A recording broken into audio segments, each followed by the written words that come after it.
Les zones humides, comme leur nom l'indique, ce sont des zones caractérisées par la présence de l'eau, des étendues, pour être plus précis, d'eau naturelle ou artificielle. Elles peuvent être permanentes ou temporaires, avec une eau stagnante ou courante, douce ou saumâtre, ou jusqu'à salée, mais y compris les étendues d'eau marine dont la profondeur à marée basse n'excède pas 6 mètres. La définition exacte que donne la Convention de Ramsar s'articule autour de ce que je viens de dire.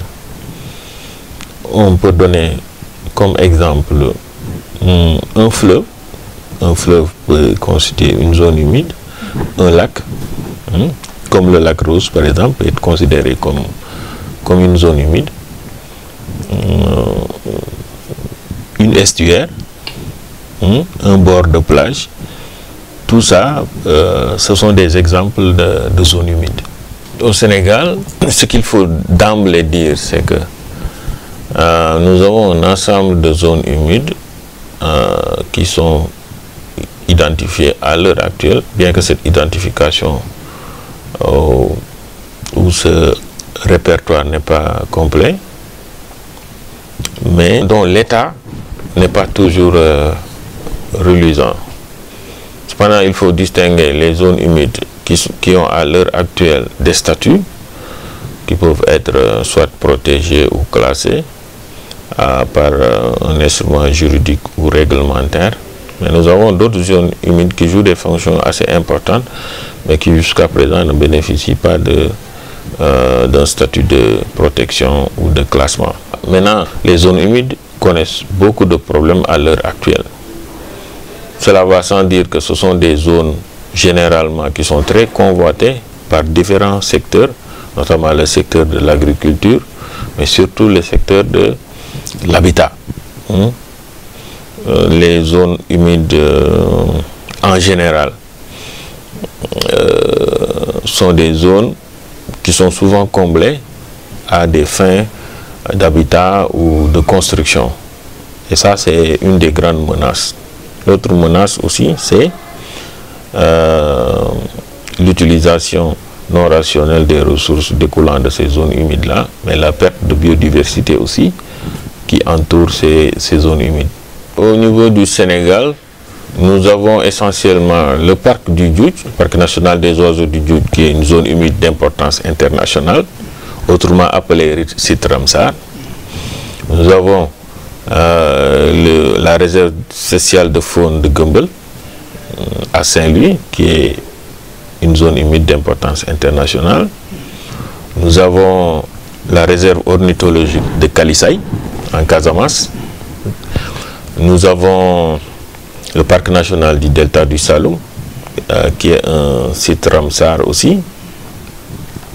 Nous avons la réserve communautaire de Palmarin, la réserve naturelle communautaire de Palmarin, qui est une zone humide. La réserve communautaire de la Somone, qui est aussi une zone humide d'importance internationale. Et en dernier lieu, la réserve naturelle communautaire de Toj-Toj, qui se trouve dans le delta du fleuve Sénégal. Voilà les zones humides d'importance internationale qui bénéficient de ce site Ramsar aujourd'hui au Sénégal.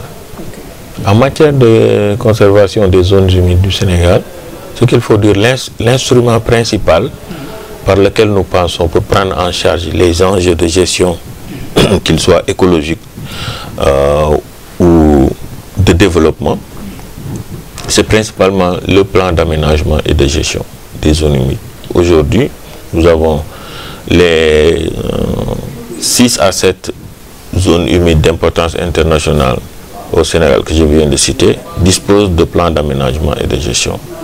Donc c'est à l'intérieur de ce plan d'aménagement et de gestion qui est un plan qui est fait de manière inclusive, de manière participative, avec tous les acteurs entourant justement ce genre d'écosystème, prévoit un certain nombre d'actions que nous essayons de mettre en œuvre chaque année, avec d'abord le budget de fonctionnement de l'État et ensuite les fonds alloués par les partenaires techniques et financiers du Sénégal. Donc ce qu'on essaie de faire, c'est de prendre en charge les problématiques de gestion qui peuvent tourner autour de la conservation de la biodiversité au sein de ces zones humides, qui peuvent tourner autour d'actions de restauration d'habitats dégradés de ces zones humides-là, qui peuvent tourner autour de l'utilisation durable par les communautés locales vivant autour de ces zones humides des ressources naturelles, hein, et plus globalement des services écosystémiques fournis par ces zones humides-là. Ce qu'on essaie de faire aussi, c'est de prendre en charge aussi comment dire, le cadre de gouvernance, parce que parmi les zones humides que j'ai citées tout à l'heure, il y en a qui ont un statut communautaire, c'est-à-dire il y a une cogestion entre l'État et les collectivités territoriales représentées par des pans des communautés locales qui vivent autour de ces zones humides-là.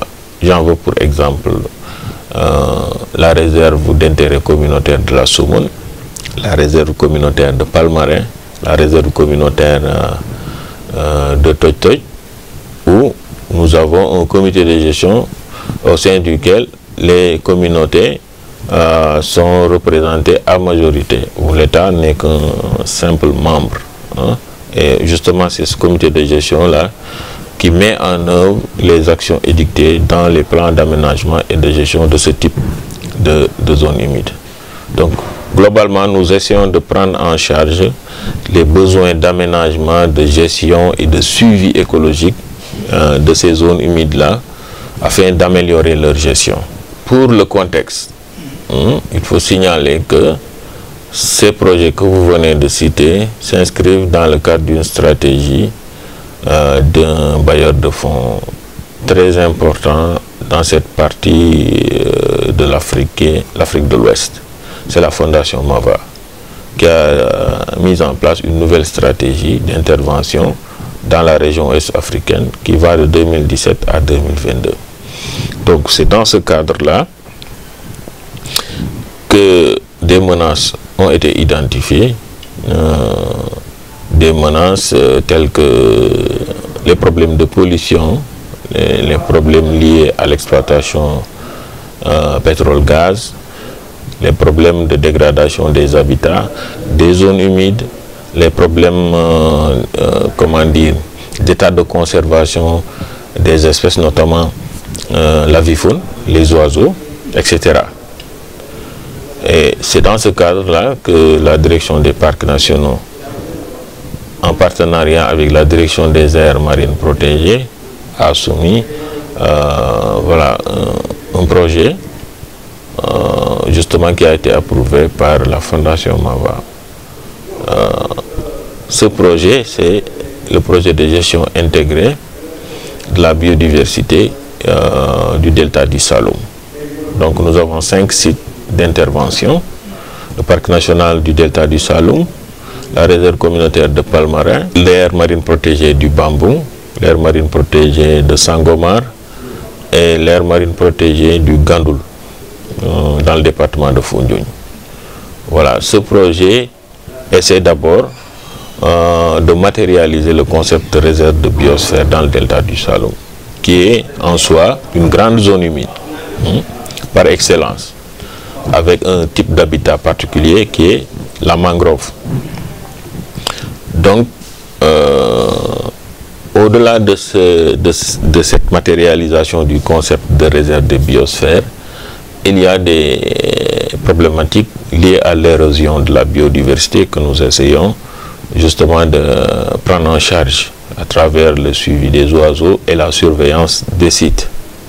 Il y a aussi la valorisation du patrimoine naturel de cette partie du Sénégal à travers l'écotourisme. Donc nous essayons dans le cadre du projet de voir de quelle manière mieux valoriser ce potentiel naturel-là au profit justement des communautés locales qui vivent dans cette partie du Sénégal. Mais il y a un volet important aussi qui concerne le système d'information sur les ressources. Voilà, nous essayons de bâtir un système qui puisse donner de l'information sur les aspects biodiversité, sur les aspects ressources naturelles, sur les aspects culturels, sur les aspects historiques, etc. Nous avons un important volet aussi de plaidoyer, hein,